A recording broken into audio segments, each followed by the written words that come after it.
I like movies. I like action movies, comedy movies, I even like romantic movies. So when one has all of those, I'm bound to love it, right? Right. So, I'm Joe from Big Bite, and here are 10 reasons why Scott Pilgrim vs. the World is awesome. Number 10. It's directed by Edgar Wright. Does this really need explanation? It's Edgar Wright. He's awesome. Have you seen Spaced? It's awesome. Shaun of the Dead? Awesome. Hot Fuzz? World's End? Fistful of Fingers? All awesome. And he's mates with Simon Pegg. There are no more reasons needed. Number 9. Everyone is in this film. Well, obviously I don't mean everyone. For instance, I'm not in the movie. Grr, please cast me in the next movie, Edgar Wright. Let's just run through the cast for a second. Michael Cera, Mary Elizabeth Winstead, Kieran Culkin, Chris Evans, Anna Kendrick, Brie Larson, Alison Pill, Aubrey Plaza, Brandon Routh, Jason Schwartzman. That's a great cast. Captain America and Superman are in that cast, and they all nail it. Number 8. Keeping the graphic novel elements. Comic book movies like those in the Marvel Cinematic Universe should never ever do this. But Scott Pilgrim is a very different vibe. It tackles serious issues, yes, but it's fun, it's lighthearted, it's a comedy. So throwing up the text for click when Wallace switches on a light or ring when the phone's going off, it keeps the comic book elements, so when the crazy video game fighting scenes happen, you don't lose your immersion in the film because you're expecting that quirkiness. And having Brian Lee O'Malley draw the stories of Ramona's exes is just awesome. Number 7. Gideon G-Man Graves. So you've got your good guy, that's Scott if you hadn't guessed already. So now you need your bad guy, and Gideon is a really good bad guy. He gets all the villain stereotypes.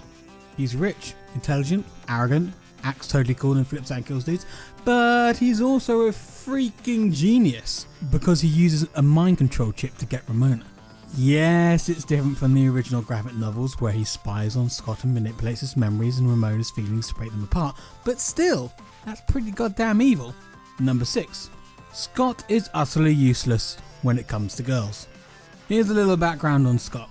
He's 22, he's awesome, and because he got absolutely wrecked when Envy Adams broke up with him, he's dating a 17-year-old high schooler who is a huge sex bomb fangirl. He then proceeds to fall for a girl he's never spoken to, makes a fool of himself when he does speak to her, and proceeds to stalk for an evening. Great work, Scott. Number 5. Video game fighting. Have you ever been sitting on your sofa, playing a bit of Mortal Kombat and thought to yourself, you know it'd be awesome? Real fights showed combo hit and some dude said KO with his ethereal voice. Well, that's basically the fighting scenes in Scott Pilgrim. There are 1-ups, there are combo hits, KOs, leveling. Seriously, I could do a whole nother list video just on the video game references alone. Number 4, it's one of the most quotable movies ever. This movie is full of ridiculous lines. The script that Edgar Wright and Michael Bacall adapted from Brian O'Malley's original graphic novel series is a lot of fun. Every character gets at least a few good lines. Chris Evans's Lucas Lee get whole scenes of douchebag one-liners. Number 3. All the life lessons. So we have breaking up, getting over breakup, falling in love, combating personal demons, vegan powers, no, well, yeah, that probably isn't one. I'm gonna refuse to believe that vegans actually have special powers. But the movie covers all the others and some of its multiple characters.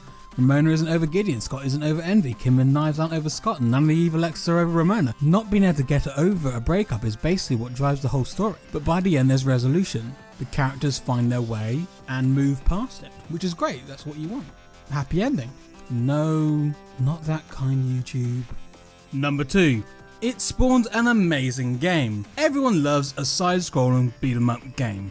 How many movie tie-in games get nominated for Best Game at E3? Have any before? Getting universal praise from game review sites for its entertaining old-school beat-em-up style and kick-ass 8-bit soundtrack, it's still one of the must-haves from the last generation of game consoles. And number 1. The music is awesome.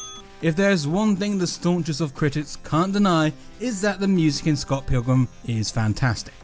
The score drives the fight scenes and pushes those emotional scenes just that little bit more. The choice of songs fit perfectly into the movie too. You can't get a much better choice for Ramona going back to Gideon then the Rolling Stones' Under My Thumb. But the big one is the original songs for Sex Bomb, Crash and the Boys, and The Clash at Demon Head. Beck wrote for Sex Bomb, Brendan Canning and Kevin Drew of Broken Social Scene wrote for Crash and the Boys, and Metric wrote Black Sheep for Clash at Demon Head. So not only are we getting great songs, they're performed by the actors, which just makes the whole experience that much better. I mean, if you didn't get tingles during Sex Bomb Katayanagi twins fight, there's something very wrong. So that's our video. Tell us what you think in the comments down below. I've been Joe Jim and you've been the internet, and this has been a video for Big Bite. See you next time.